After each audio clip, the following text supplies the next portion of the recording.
小李的女朋友要过生日了。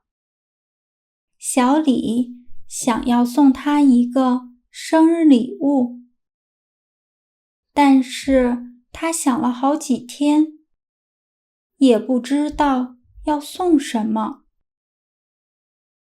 每年，小李都会问女朋友：“你想要什么生日礼物？”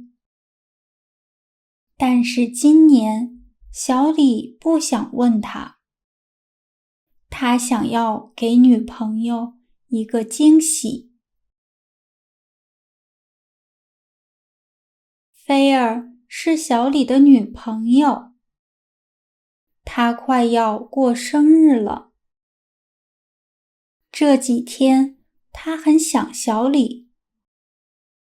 每年生日，男朋友都会问她想要什么生日礼物。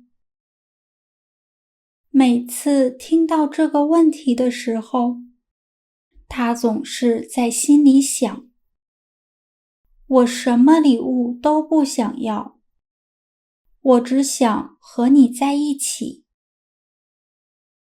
但是她不想和小李说，她知道小李工作很忙，来一次杭州太不容易了。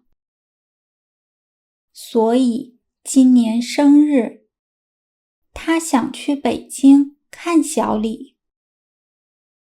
她想给他一个大大的惊喜。生日那天，菲儿很早就起床了。10点左右，她到了机场。但是工作人员和她说，今天飞机飞不了了。菲儿很难过，她想着要不要明天飞北京。这时，小李来电话了：“生日快乐！猜猜我现在在哪儿？”小李在电话里开心地说：“我刚下飞机，我来杭州看你了。”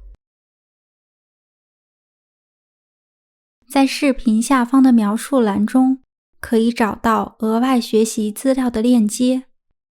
谢谢大家的收看，我们下次见。